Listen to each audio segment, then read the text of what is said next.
Le prophète lui disait à ta mère, il dit et ensuite, il dit ta mère, il dit et ensuite, il dit ta mère, il dit et ensuite, et enfin le prophète lui disait, hein, ton père. C'est cet homme qui est venu vers le prophète pour savoir la personne la plus digne de sa compagnie, de son entourage.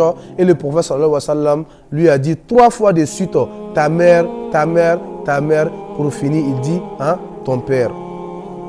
Imaginons encore dans cette hadith d'où l'ange Gabriel a maudit 3 types de personnes parmi eux. Celui qui va connaître ses parents vivants, qui sera avec ses parents vivants et son péché ne sera pas pardonné. Subhanallah. Et encore, cet homme qui est venu vers le prophète sallallahu alayhi wa sallam pour que le prophète l'autorise à faire le djihad fi sabilillah. Et le prophète sallallahu alayhi wa sallam lui demande ahayyun walidak, est-ce que tes 2 parents sont en vie? Il lui disait oui, mes deux parents sont en vie. Il dit c'est vrai, tes 2 parents sont en djihad. Et aussi dans cette hadith d'où le prophète sallallahu alayhi wa sallam nous dit que le paradis se trouve sous le pied de nos mamans. Il ne s'agit pas d'aller soulever le pied de ta maman pour rentrer au paradis. Il s'agit d'être bon, bien, affectueux, agréable avec les parents pour avoir ce privilège.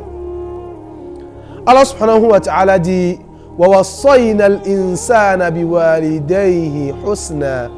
Il dit encore وَوَصَّيْنَا الْإِنسَانَ بِوَالِدَيْهِ حَمَلَتْهُ أُمُّهُ وَهْنًا. Il dit encore وَوَصَّيْنَا الْإِنسَانَ بِوَالِدَيْهِ حُسْنًا حَمَلَتْهُ أُمُّهُ كُرْهًا وَوَضَعَتْهُ كُرْهًا وَحَمْلُهُ وَفِصَالُهُ 30 شهرا حتى إذا بلغ أشده وبلغ 40 سنة قال رب أوزعني أن أشكر نعمتك التي أنعمت علي وعلى والدي وأن أعمل صالحا ترضى.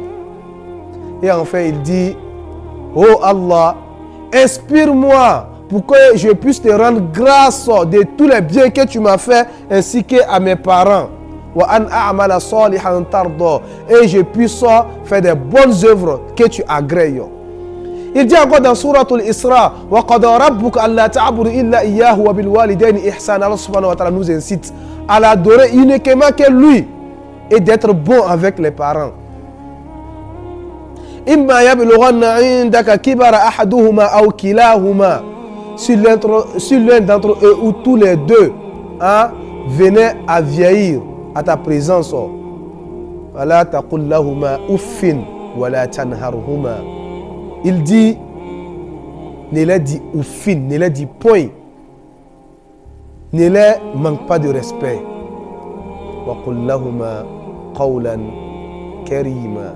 Dis-les des paroles agréables, des paroles respectueuses, les paroles qui font fondre le cœur de joie. واخفض لهما جناح الذل من الرحمة وقل رب ارحمهما كما ربياني صغيرا. Et enfin, dis, oh Allah, sois miséricorde envers mes parents comme ils m'ont élevé tout petit. Nous demandons à Allah subhanahu wa ta'ala d'être miséricordieux envers nos parents comme ils nous ont élevés tout petites.